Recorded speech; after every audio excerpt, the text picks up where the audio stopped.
अफगानिस्तान की तालिबान सरकार और पाकिस्तान के बीच दुश्मनी बढ़ती जा रही है। पिछले दिनों पाकिस्तान की ओर से अफगानिस्तान के कई इलाकों में एयर स्ट्राइक की गई थी, जिसमें करीब 50 लोगों की जान गई, जिनमें महिलाएं और बच्चे भी शामिल थे। पाकिस्तान ने यह हमला पाकिस्तान के भीतर टीटीपी की कार्रवाई का बदला लेने के नाम पर किया था। पाकिस्तान के इस अटैक के जवाब में तालिबान ने भी पलटवार कर पाकिस्तान को हैरान कर दिया। तालिबानी लड़ाके अब पाकिस्तान में घुसकर गदर काट रहे हैं।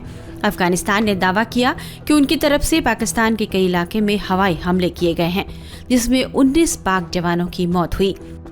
इसके साथ ही तालिबान पाकिस्तान के 2 चौकियों पर भी कब्जा करने का दावा कर रहा है। 2021 में अफगानिस्तान में तख्ता पलट के बाद पाकिस्तान में जश्न का माहौल देखा गया था।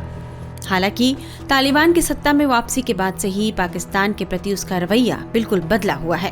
तालिबान की वापसी के बाद से पाकिस्तान में आतंकी हमलों में इजाफा देखने को मिल रहा है।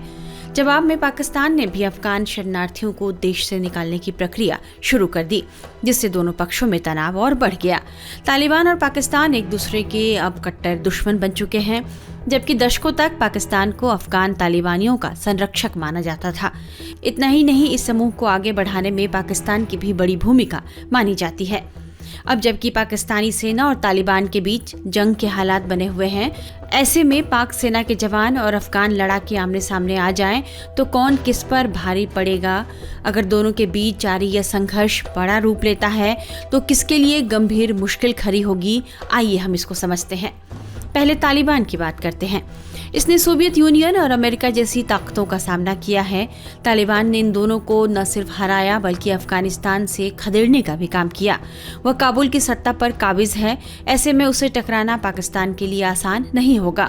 International institute for strategic studies की तरफ से वैश्विक सेनाओं के वार्षिक विश्लेषण के अनुसार अफगानिस्तान तालिबान के पास करीब 1.5 लाख सक्रिय लड़ाके हैं।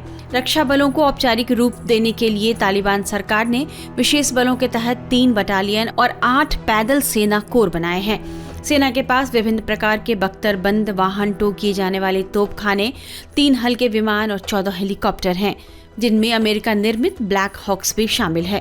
तालिबान के पास कुछ रूसी हमलावर हेलीकॉप्टर भी हैं।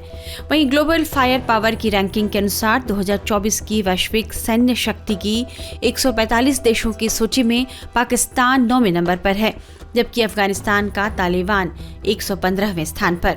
पाकिस्तानी सेना अफगान तालिबान के मुकाबले संख्या बल में अधिक है।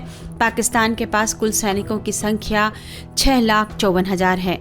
पाकिस्तान के पास मिलिट्री व्हीकल की कुल संख्या 50,523 है। पाकिस्तान के पास 602 रॉकेट लॉन्चर भी हैं। वहीं अघोषित रूप से तालिबान के पास इनकी संख्या कुछ दर्जन ही है। विमानों की बात करें तो पाकिस्तान के पास कुल 1,434 विमान हैं, वहीं तालिबान के पास कुल 17 विमान। पाकिस्तान के पास 477 लड़ाकू विमान भी हैं, जबकि तालिबान के पास एक भी लड़ाकू विमान नहीं है।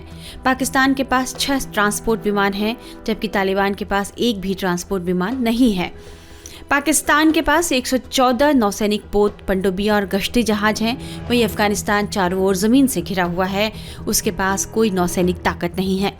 लेकिन इन सब के बावजूद तालिबान को लेकर एक बात कही जाती है, लंबे और गुरिल्ला संघर्ष में उसे बढ़त हासिल है।